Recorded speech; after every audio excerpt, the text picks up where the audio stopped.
देश विदेश के सभी जगह के टूर में अब जैन बंधुओं को नहीं आएगी कोई भी दिक्कत। नागफनी टूर्स एंड ट्रैवल्स लेकर आया है शुद्ध जैन भोजन और 4 स्टार आवास के साथ दुनिया के सबसे बेहतरीन टूर। 2025 के टूर की बुकिंग हो चुकी है प्रारंभ। आज ही संपर्क करके कराएं अपनी बुकिंग। संपर्क करें श्री महावीर जी, श्री भूपेंद्र जी, जैन। के प्रवचनों से लिया है और एक तो पहले उन्हीं के प्रवचनों में एक प्रश्न है मेरा।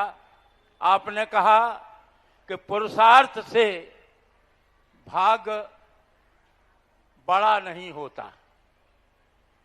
मेरा निवेदन है, भरत जब रामचंद्र जी से मिलने गए तो रामचंद्र जी बोले भाग में ऐसा ही लिखे लौटो भरत घर जाओ।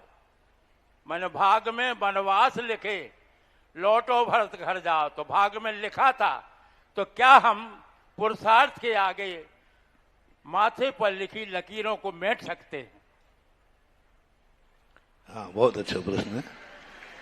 प्रश्न के अब एक कलाकार तो हैं ही, लोक गीतकार है, क्योंकि ये 3 मास्टरों की उस समय प्रिंसिपल थे तेज सिंह, और ये 3 थे गुप्ता जी, नेमा जी और हरगोविंद विश्वकर्मा जी, ये 3 टीचर थे। तो इनका भाग्य का वहां पर 2 चीजें ध्यान रखना। कार्य के प्रारंभ में भाग्य नहीं आना चाहिए। जब कार्य नियत हो गया है और मन जब अशांत हो रहा है तब भाग का सहारा लेना चाहिए, ये मैंने कहा। जैसे आप लोग एक राम नाम सत्य बोलते हैं, सभी बोलते हैं।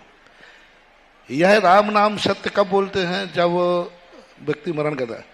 यदि घर में कोई मांगलिक कार्यक्रम हो रहा हो और उस समय कहा जाए राम नाम सत्य है, तो उसको क्या मानेंगे? वो राम नाम सत्य गलत तो नहीं है ना? शब्द तो बहुत अच्छा है, बाकी भी अच्छा, राम नाम ही सत्य है। लेकिन अब जनता ने क्या मान लिया? यदि कोई व्यक्ति आ रहा है, शादी विवाह के करके तुम घर में प्रवेश करा रहे हो और उस समय पर विश्वकर्मा जी खड़े हो जाए राम नाम सत्य है, तो इसको अच्छा नहीं माना जाएगा। और अब ये रूढ़ी क्या बन गई कि अच्छा कब माना जाएगा? जब व्यक्ति की मृत्यु हो जाती। इसी प्रकार भाग्य और किस्मत, जब कार्य करने के बाद विफलता मिले तो कहना चाहिए भाग्य में ऐसा ही लिखा था। कार्य करने के बाद सफलता मिले और अहंकार आवे तो अहंकार को मिटाने के लिए कहना चाहिए तुमने कुछ नहीं किया, भाग्य में ऐसा ही लिखा था। तो ये भाग्य और नियत बात जो है ये मात्र सांत्वना के लिए है। जब वनवास निश्चित हो चुका है तब रामचंद्र जी ने कहा लक्ष्मण, भाग्य में जो लिखा था वह हो चुका है, अब कुछ टलने वाला नहीं। और उसके पहले यदि कहते कि वो जब वनवास नहीं हुआ था उसके पहले कहते कि भैया आपका तो वनवास लिखा ही है, पधारो। रामचंद्र जी ने ये कहा, यदि भरत ये कह देते कि भैया आपकी किस्मत ही में लिखो है वनवास जाओगे तो पधारो, भरत ने तो नहीं कहा। रामचंद्र जी ने कहा क्योंकि भरत क्लेश को प्राप्त हो रहे थे। भरत क्लेश को प्राप्त हो रहे थे, इसलिए रामचंद्र जी ने कहा भरत क्लेश को प्राप्त मत हो, भाग्य में ऐसा ही लिखा था। लेकिन भरत ने कहा कि भैया आप वनवास पधारो, आपकी किस्मत में जो ही लिखो दो। यदि भरत ये कहते तो कैसा लगता? यदि भरत ये कहते कि भैया आपकी किस्मत में वनवास जाना लिखा है तो आप तो पधारो, तो अपन लोग क्या करते? भरत को अच्छा कहते या बुरा? भरत के लिए बुरा कहते। भरत ये कहते था कि नहीं आपकी किस्मत में लिखा है इसलिए वनवास पढ़ो।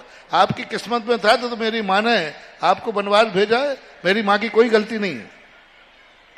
मेरी माँ की कोई गलती नहीं है, आपकी भाग्य में वनवास लिखा था इसलिए आपको वन में जाना है। यदि ये शब्द भरत कहते तो प्रशंसा होती कि निंदा होती?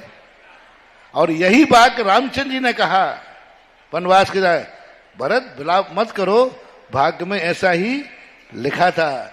तो यही आपने एक बात और सुना होगा, हमेशा जो वाक्य होते हैं सज्जनों के, ना यह सत्य है ना वह सत्य है, और यह भी सत्य है और वह भी सत्य है।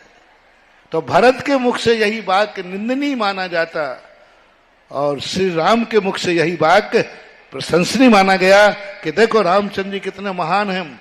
उन्होंने कैकेयी को दोष नहीं दिया, उन्होंने भरत को दोष नहीं दिया, उन्होंने सब अपने ऊपर ले लिया कि मेरे भाग्य का है। रामचंद्र की प्रशंसा है वहां पर कि उन्होंने किसी को दोष नहीं दिया, अपने भाग्य को दोष दिया। तो ये कहलाती है उपादान दृष्टि, ऐसा मानना चाहिए।